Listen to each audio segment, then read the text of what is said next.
Om Swastiastu. Selamat pagi semuanya. Pada kesempatan ini, kami dari kelompok 4 kelas 12 IPS 3 akan mempresentasikan mengenai 4 pilar kebangsaan. Pertama-tama kami akan memperkenalkan diri terlebih dahulu. Nama saya Nimadia Dinda Laksmi Danaswari, kelas 12 IPS 3, nomor absen 27. Saya akan membawakan topik mengenai definisi 4 pilar kebangsaan dan Pancasila. Perkenalkan, nama saya Nikomatera Budi Apsari dari kelas 12 IPS 3, nomor absen 23. Saya membawakan materi tentang Undang-Undang Dasar 1945. Nama saya Nilogita Sundariani Putri, nomor absen 25, kelas 12 IPS 3. Topik yang saya akan bawakan adalah Undang-Undang Dasar. Perkenalkan, nama saya Niputu Anugerah Intan Pratnyani, nomor absen 28 dari kelas 12 IPS 3. Perkenalkan, nama saya Dilo Gede Intan Anggreni, absen 24, kelas 12 IPS 3. Nama saya Nilo Kade Aryasi Juniati, nomor absen 26 dari kelas 12 IPS 3. Topik yang akan saya bicarakan yaitu mengenai Bhinneka Tunggal Ika. Nama saya Nikomang Mialita Dewi, nomor absen 22, kelas 12 IPS 3. Topik yang akan saya bicarakan yaitu mengenai Bhinneka Tunggal Ika. Selanjutnya kami akan memaparkan mengenai 4 pilar kebangsaan. Yang pertama yaitu definisi 4 pilar kebangsaan. Pilar adalah tiang penyangga suatu bangunan agar bisa berdiri secara kokoh. 4 pilar kebangsaan adalah tiang penyangga yang kokoh atau sokoguru agar rakyat Indonesia merasa nyaman, aman, tentram, dan sejahtera serta terhindar dari berbagai macam gangguan dan bencana.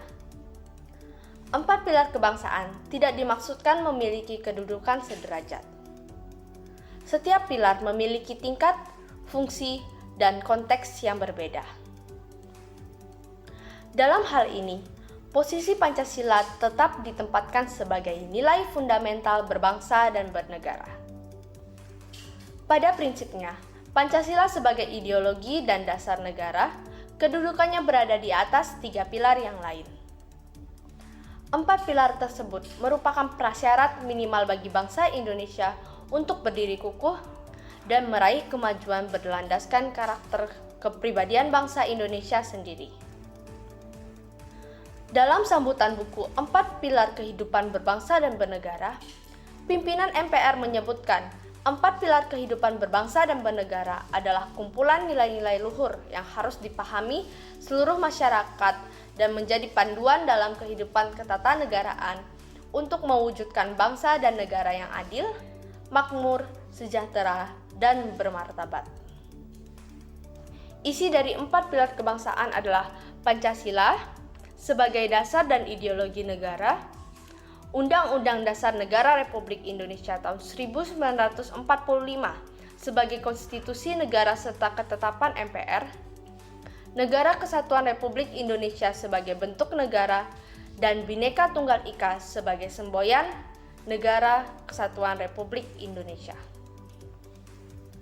Konsep 4 pilar kebangsaan diperkenalkan saat Taufik Kiamas menjabat Ketua Majelis Permusyawaratan Rakyat atau MPR periode 2009 sampai 2014. Konsep ini dipandang sangat penting bagi Indonesia dengan heterogenitasnya yang kompleks dan potensi disintegrasi yang tinggi.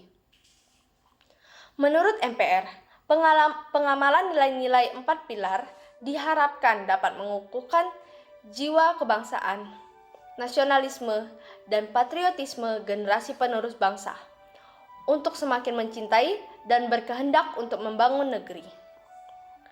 Selanjutnya saya akan memaparkan mengenai Pancasila. Pancasila merupakan ideologi dasar negara Indonesia. Nama Pancasila sendiri berasal dari 2 kata Sanskerta, yakni panca yang berarti 5 dan sila yang berarti prinsip atau asah. Kelima prinsip tersebut juga tercantum dalam paragraf keempat pembukaan Undang-Undang Dasar atau UUD 1945.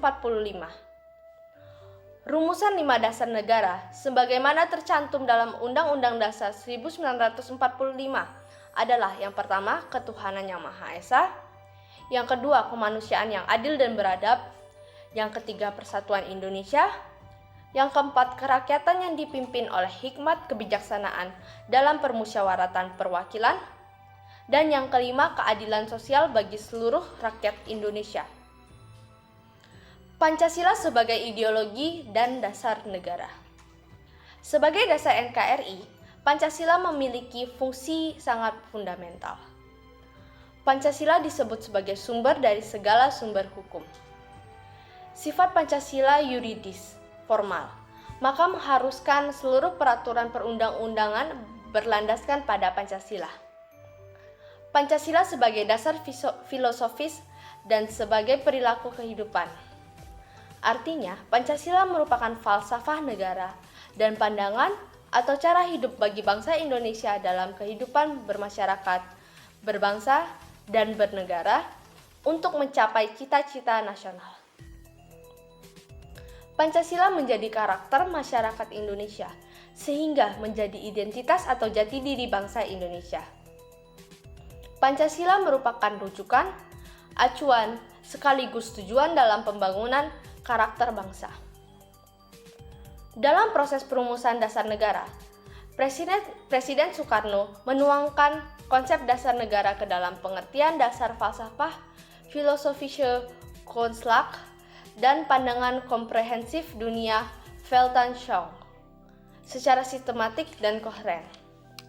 Pada 1 Juni 1945, Soekarno mengemukakan pemikirannya tentang Pancasila, yaitu nama dari 5 dasar negara Indonesia di depan sidang Badan Penyelidik Usaha-Usaha Persiapan Kemerdekaan Indonesia atau BPUPKI. Dasar negara ini kukuh karena digali dan dirumuskan dari nilai kehidupan rakyat Indonesia yang merupakan kepribadian dan pandangan hidup bangsa. Karena itu, Pancasila disepakati secara nasional merupakan perjanjian luhur yang harus dijadikan pedoman bagi bangsa, pemerintah, dan seluruh rakyat Indonesia. Demikian penjelasan saya mengenai 4 pilar kebangsaan dan Pancasila. Selanjutnya, penjelasan mengenai Undang-Undang Dasar Negara Republik Indonesia tahun 1945 akan dijelaskan oleh teman saya. Undang-Undang Dasar 1945 pertama kali disusun rancangannya pada tanggal 29 April 1945. Untuk membuat Undang-Undang Dasar ini, Badan Penyelidikan Usaha Persiapan Kemerdekaan Indonesia atau BPUPKI sengaja dibentuk. Kemudian, pada tanggal 22 Juni 1945 dibentuk Panitia 9. Mereka diketahui merancang Piagam Jakarta yang kemudian menjadi naskah pembukaan Undang-Undang Dasar 1945. Pada tanggal 18 Agustus 1945, Panitia Persiapan Kemerdekaan Indonesia atau PPKI mengesahkan Undang-Undang Dasar 1945 sebagai Undang-Undang Dasar Republik Indonesia.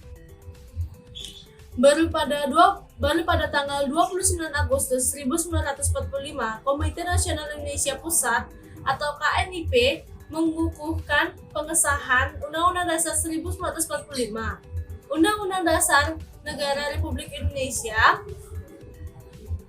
tahun 1945 atau UUD 1945 adalah hukum dasar tertulis konstitusi pemerintahan negara Republik Indonesia atau NKRI, berasal dari singkatan Negara Kesatuan Republik Indonesia yang berdiri dari Sabang sampai Merauke. NKRI berdiri sejak proklamasi kemerdekaan Indonesia pada tanggal 17 Agustus 1945 oleh Insinyur Soekarno dan Muhammad Hatta. Undang-Undang Dasar 1945 yang disahkan pada tanggal 18 Agustus 1945 diganti dengan Konstitusi Republik Indonesia Serikat atau KRIS pada tanggal 27 Desember 1949. Kemudian KRIS ini diganti dengan Undang-Undang Dasar Sementara atau UUDS 1950 pada tanggal 17 Agustus 1950. Selanjutnya dengan Dekret Presiden 5 Juli 1959, maka Undang-Undang Dasar 1945 diberlakukan lagi. Pada era reformasi Undang-Undang Dasar 1945 naskah asli oleh MPR diubah 4 kali, yaitu perubahan pertama tahun 1999, perubahan kedua tahun 2000, perubahan ketiga tahun 2001, dan perubahan keempat tahun 2002. Dalam Undang-Undang Dasar 1945, setelah perubahan inilah dinyatakan secara eksplisit pada pasal 1 ayat 3. Negara Indonesia adalah negara hukum. Sedangkan dalam pasal 1 ayat 2 Undang-Undang Dasar 1945, perubahan dinyatakan bahwa kedaulatan berada di tangan rakyat dan dilaksanakan menurut Undang-Undang Dasar.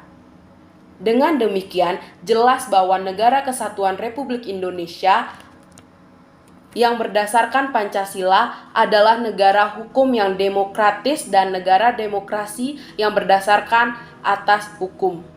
Hal ini berarti bahwa dalam NKRI kekuasaan tunduk pada hukum dan semua orang mempunyai kedudukan yang sama di hadapan hukum, serta hukum merupakan produk legislasi yang dibuat secara demokratis berdasarkan Pancasila. Selanjutnya akan dijelaskan mengenai Negara Kesatuan Republik Indonesia. Pada kesempatan kali ini, saya akan membawakan materi salah satu pilar kebangsaan, yaitu NKRI, Negara Kesatuan Republik Indonesia. NKRI berdiri sejak proklamasi kemerdekaan Indonesia pada 17 Agustus 1945 oleh Insinyur Soekarno dan juga Muhammad Hatta. Suatu negara pasti memiliki sistem keyakinan yang menjadi landasan hidup seluruh rakyatnya dalam bermasyarakat, berbangsa, dan juga bernegara. Sistem keyakinan tersebut berisikan konsep, prinsip, dan juga nilai yang dianut oleh suatu negara itu sendiri. Satu pilar yang kuat dan kokoh akan mampu menangkal berbagai jenis gangguan dan juga ancaman, baik dari dalam negara itu sendiri maupun gangguan dan ancaman dari luar negara itu sendiri. Berbicara mengenai NKRI, Negara Kesatuan Republik Indonesia, kita harus sangat bangga menjadi salah satu bagian dari tanah air ini. Kita harus sangat bangga menjadi salah satu bagian dari bangsa Indonesia, bangsa yang sangat besar dengan wilayah yang sangat luas, dengan berbagai macam adat, suku, budaya, dan juga keyakinan. Kita setidaknya memiliki 17.508 kepulauan dan 3 zona waktu yang berbeda. Waktu Indonesia Barat, waktu Indonesia Timur, dan juga waktu Indonesia Tengah. NKRI, Negara Kesatuan Republik Indonesia kita ini menganut sistem republik dengan sistem desentralisasi. Hal itu sesuai dengan pasal 18 Undang-Undang Dasar 1945, di mana pemerintah daerah boleh menjalankan otonomi seluas-luasnya di luar bidang pemerintahan oleh undang-undang yang ditentukan sebagai urusan pemerintah pusat. Dalam pasal 1 ayat 1 Undang-Undang Dasar 1945 disebutkan negara Indonesia adalah negara kesatuan yang berbentuk republik. Dalam pembangunan karakter bangsa dibutuhkan komitmen terhadap NKRI. Karakter yang dibangun pada manusia dan bangsa Indonesia adalah karakter yang memperkuat dan memperkokoh komitmen terhadap NKRI itu sendiri. Bukan karakter yang malah berkembang secara tidak terkendali, apalagi karakter yang malah menggoyahkan NKRI itu. Maka rasa cinta terhadap tanah air perlu dikembangkan dalam pembangunan karakter bangsa. Pada kesempatan kali ini saya akan membawakan materi salah satu pilar kebangsaan, yaitu NKRI, Negara Kesatuan Republik Indonesia. Negara Kesatuan Republik Indonesia adalah sebuah negara kepulauan yang berciri Nusantara dengan wilayah yang batas-batas dan hak-haknya ditetapkan dengan undang-undang. sehingga ada pasal-pasal yang memperkukuh prinsip NKRI. Seperti pasal 1 ayat 1 disebutkan negara Indonesia adalah negara kesatuan yang berbentuk republik. Dalam pembangunan karakter bangsa dibutuhkan komitmen terhadap NKRI. Karakter yang dibangun pada manusia dan bangsa Indonesia adalah karakter yang memperkuat dan memperkukuh komitmen terhadap NKRI, bukan karakter yang berkembang secara tidak terkendali apalagi menggoyahkan NKRI. Maka rasa cinta terhadap tanah air perlu dikembangkan dalam pembangunan karakter bangsa. Pembangunan karakter bangsa melalui pengembangan sikap demokratis dan menjunjung tinggi hak asasi manusia. Selanjutnya ada pasal 18 ayat 1. NKRI dibagi atas daerah provinsi, dan daerah provinsi itu dibagi atas kabupaten dan kota, yang tiap-tiap provinsi, kabupaten dan kota memiliki pemerintahan daerah yang diatur dengan undang-undang. Selanjutnya ada pasal 18B ayat 1. Negara mengakui dan menghargai pemerintahan daerah yang bersifat khusus atau yang bersifat istimewa yang diatur dalam undang-undang. Dan ada pasal 18B ayat 2. Negara mengakui dan menghormati kesatuan-kesatuan masyarakat, hukum adat beserta hak-hak tradisionalnya sepanjang masih hidup dan sesuai dengan perkembangan masyarakat dan prinsip NKRI. Selanjutnya akan dijelaskan mengenai Bhinneka Tunggal Ika. Bhinneka Tunggal Ika adalah moto atau semboyan bangsa Indonesia yang tertulis pada lambang negara Indonesia, yakni Garuda Pancasila. Semboyan ini berasal dari kitab atau Kakawin Sutasoma karangan Empu Tantular yang berbahasa Jawa kuno, ditulis pada masa kerajaan Majapahit sekitar abad ke-14 Masehi. Semboyan ini kemudian dituangkan oleh Empu Tantular dalam karyanya dengan bunyi Bhinneka Tunggal Ika Tanhana Dharma Mangrua. Dalam Kakawin Sutasoma, Empu Tantular membuat sebagai titik temu agama-agama yang berbeda di Nusantara. Kakawin Empu Tantular mengajarkan toleransi antar agama dan menjadi ajaran yang dianut oleh pemeluk agama Hindu dan Buddha. Jika diterjemahkan per kata, Bhinneka mempunyai arti beraneka atau beragam. Tunggal mempunyai arti satu dan Ika berarti itu. Bila digabungkan, Bhinneka Tunggal Ika berarti berbeda-beda tetapi tetap satu jua. Semboyan Bhinneka Tunggal Ika diusulkan pertama kali oleh Muhammad Yamin dalam sidang BPUPKI pertama. Selanjutnya, Insinyur Soekarno juga mengajukan semboyan Bhinneka Tunggal Ika pada saat merancang lambang negara, yakni burung Garuda Pancasila. Karena semboyan Bhinneka Tunggal Ika dianggap mewakili pandangan negara Indonesia dan dapat memperteguh kedaulatan bangsa. Selain itu, semboyan Bhinneka Tunggal Ika juga dianggap menyatukan masyarakat Indonesia yang berbeda-beda menjadi satu kedaulatan negara Indonesia tanpa adanya diskriminasi. Makna Bhinneka Tunggal Ika. Bhinneka Tunggal Ika bermakna sebagai persatuan dan kesatuan bangsa Indonesia. Meskipun terdiri dari beraneka ragam suku, budaya, ras, agama, dan bahasa, keberagaman ini harus dipandang sebagai kekayaan bersifat kodrati dan alamiah. Keberagaman bukan untuk dipertentangkan, apalagi diadu antara satu dengan yang lain, sehingga berakibat pada perpecah belah. Semboyan Bhinneka Tunggal Ika juga cerminan rakyat Indonesia yang harus memegang teguh prinsip persatuan dan kesatuan bangsa di tengah perbedaan yang ada. Kalimat tersebut menjadi kekuatan dalam kerukunan beragama, berbangsa, dan bernegara. Fungsi Bhinneka Tunggal Ika. Semboyan Bhinneka Tunggal Ika memiliki fungsi dasar sebagai landasan persatuan dan kesatuan. bangsa Indonesia. Masyarakat Indonesia diharapkan bisa bertoleransi, menghargai, dan menghormati perbedaan yang ada. Semboyan tersebut juga menjadi pedoman hidup dalam mewujudkan cita-cita bangsa Indonesia. Dalam hal persatuan dan kesatuan, kalimat tersebut tidak hanya dijadikan sorak-sorayai belaka, tetapi menjadi petunjuk dalam meraih kehidupan yang damai dan harmonis. Sehingga selain itu, Bhinneka Tunggal Ika bukan sekedar semboyan, tetapi gambaran dari bangsa Indonesia, sehingga slogan tersebut memiliki gambaran yang sesuai dengan Indonesia yang terdiri dari berbagai pulau dari Sabang sampai Merauke. Walaupun terpisah, masyarakat merupakan satu kesatuan, yakni warga negara Indonesia.